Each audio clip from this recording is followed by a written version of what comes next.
Hey, what's up everybody? True Boxing here. Thank you for coming back to Get Hit with the Truth. So today we are doing the Champions Report on the WBA, the World Boxing Association, the oldest governing body world title in boxing.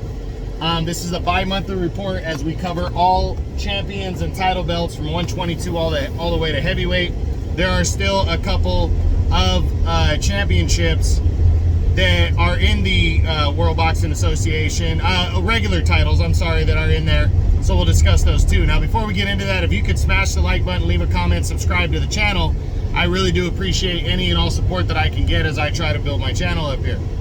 So let's get rolling now on the 122-pound division. The reigning and unified WBA champion there is Filipino Marlon Tapales.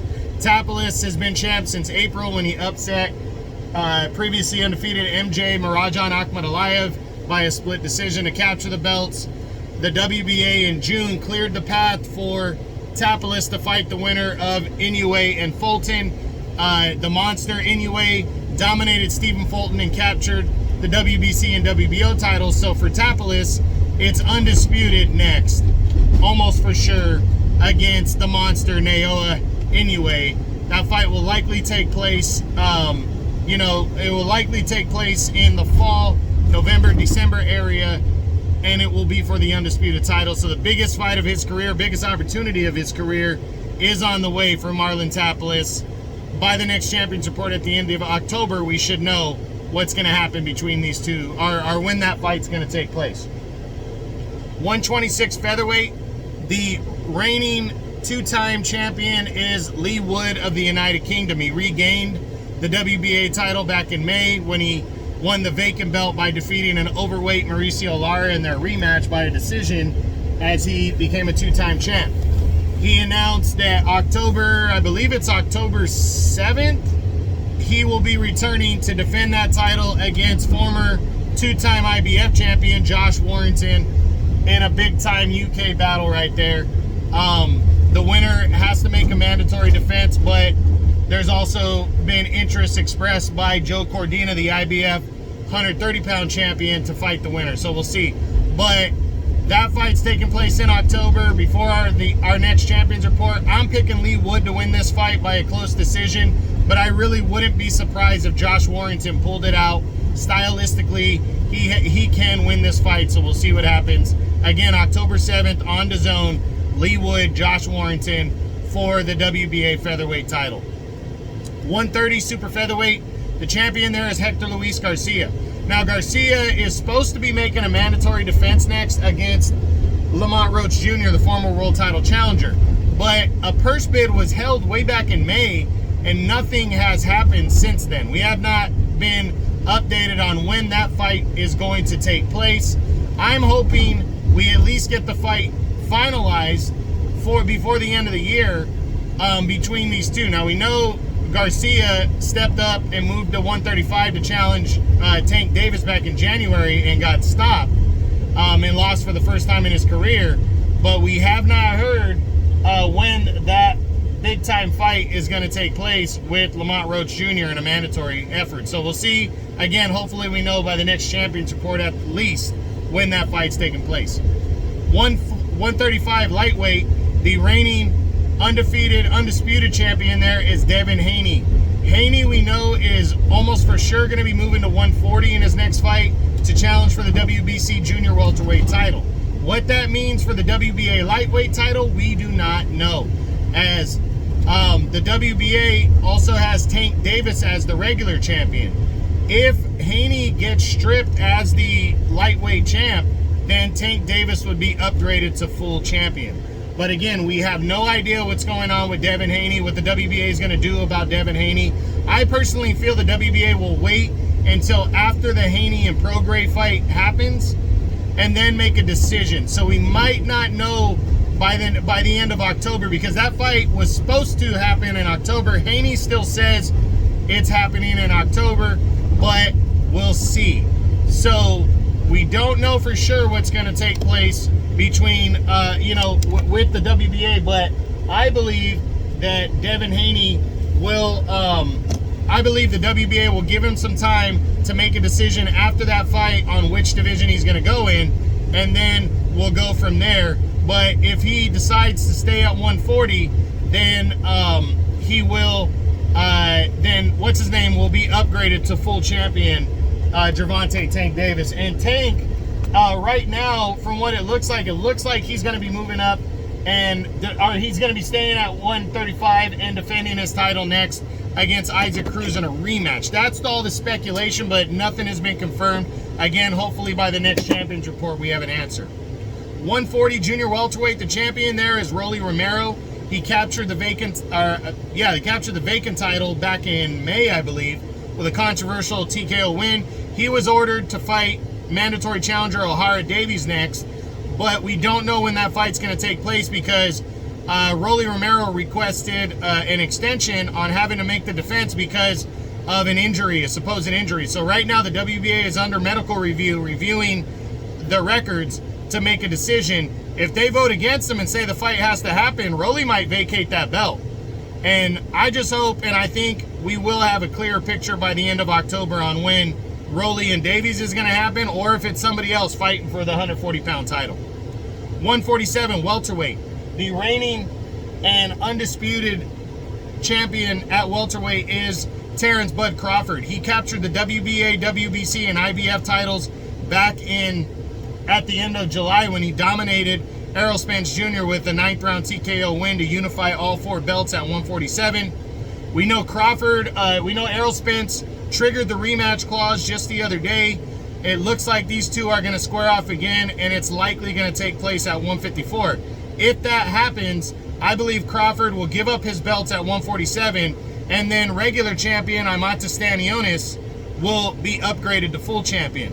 What I think could happen is Crawford does that, and Stanionis and Jerome Boots Ennis would both get upgraded, and then we'll see. But we have to make sure that that fight is triggered. It's going to happen between Spence and Crawford again. That way, decisions can start getting made. Hopefully we have a clearer picture by the end of October on what's going to happen. Stanionis, since Virgil Ortiz fell out that fight because Ortiz fainted, the fight got postponed or canceled. It looks like Stanionis is just going to wait around to see what happens with the Spence and Crawford situation so he can make a decision going forward and get upgraded to full champ. So we'll see. Again, hopefully by the end of October we have a clearer picture. 154 super welterweight. The WBA and undisputed champion there is Jermell Charlo. We know Charlo's moving to 168, 2 divisions to challenge for the undisputed title against Canelo Alvarez, the undisputed super middleweight title. What that means for the WBA 154-pound belt, we don't know right now.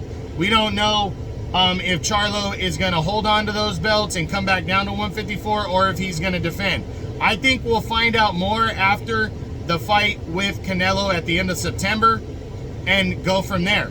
But I think it's very possible that the WBA could be trying to set up a vacant WBA title fight before the end of the year because Charlo gives up the belt. I'm leaning towards the next WBA 154-pound title fight is not going to involve Charlo. But we'll see what happens. Again, hopefully we have a more clear picture by the end of October. 160 middleweight. The reigning champion there is Erislandy Lara. Lara was given a special exception to make a title defense against former 2-division champ Danny Garcia next, but he has not done that yet. He hasn't, that fight has not been finalized. It was supposed to happen in August, and nothing came from, never got announced, nothing. So I'm hoping that fight still pops off before the end of the year, and we see it because Michael Zarafa from Australia is the mandatory #1 challenger and is waiting for the winner of that fight. So hopefully by the next Champions Report, that fight is finalized between Lara and Danny Garcia for the 160-pound middleweight title. We'll see what happens. 168 super middleweight, the reigning WBA and undisputed champion there is Canelo Alvarez. Canelo, we know, will defend all 4 belts against undisputed super welterweight champion Jermell Charlo on September 30th. And that's on Showtime pay-per-view. I think Canelo's going to stop Charlo, retain all 4 belts, and then hopefully by the end of October, we at least have a direction of where Canelo's going to go next. We know he's in a 3-fight contract with the PBC. Will he fight the other Charlo and be pointed in that direction? Will he fight David Benavidez? Will he fight the winner of Spence Crawford 2? I'm hoping he gives us some kind of direction by the next Champions Report if he's victorious over Charlo on September 30th, which I believe he will be. 175 light heavyweight. The reigning and undefeated champion there is Dimitri Bivol. He's been champ since 2017. Bivol has not fought yet this year, and the only thing we heard is that he would like to return in October, but nothing has come from that. We don't know against who or when. We know he wants a sizable fight, but he can't seem to get it still, and that's sad after the year he had in 2022. But we'll see what goes down. Hopefully by the next Champions Report, he at least has a fight finalized before the end of the year to defend his belt. Keep you posted. 200 pounds, cruiserweight. The reigning and undefeated champion there is Arsen Goulamirian. All the options that Goulamirian had have fell to the wayside. There was options of Lawrence Okolie earlier in the year to unify belts. Okolie lost his title, took that fight off the table. There was an option of Richard Riakporhe. That option seems to be off the table, as Riakporhe looks like he could be angling towards a rematch with Chris Billum-Smith, who defeated Lawrence Okolie. So, haven't heard anything on Arsen Goulamirian, what he's going to do next. I'm hoping by the next Champions Report, we know which direction and what he's doing, and he has his fight before the end of the year finalized. It would be his only fight of 2023, so I'm hoping he gets his ass back in the ring and gets working. And then finally at heavyweight, the reigning and undefeated champion there is Alexander Usyk. He's also the unified champ. He cleared up the WBA regular belt that was held by Daniel Dubois in August when he defended his unified title in a mandatory defense against Dubois. He pretty much broke down Dubois, outworked him, outsmarted him, and stopped him in the 9th round outside of some controversy over a potential low blow that took place in the 5th round. He went down off of a low blow that was on the belt line. The referee ruled it a low blow. He was given time to recover. He came back and knocked him out. A lot of people feel that it shouldn't have been ruled a low blow. I'm in that camp, but it was very close. It was right on the border, and that's what happened. For Usyk, he wants the Tyson Fury undisputed title fight next. If that doesn't happen, he's made it clear that he'd be fine with facing the next mandatory in line, which is IBF mandatory Filip Hrgovic. Hrgovic, though, might throw a monkey wrench into Usyk and Fury because he said he is not stepping aside. So I'm hoping he does step aside and allows this fight to take place and these two guys can square off. But we'll see. Fury's fighting Francis Ngannou in a non-title fight in October in Saudi Arabia or in the Middle East. Once that fight's done with, I hope Fury and Usyk can get it on for undisputed. I hope we have some kind of clear direction by the next Champions Report here for the WBA. And I missed a guy, David Morrell at 168. I missed him. The undefeated WBA regular champion. Nothing on what he's doing next. He was looking at David Benavidez, wanted David Benavidez, and now it looks like that fight with Benavidez is likely not happening because it looks like Benavidez and Demetrius Boo Boo Andre could be fighting.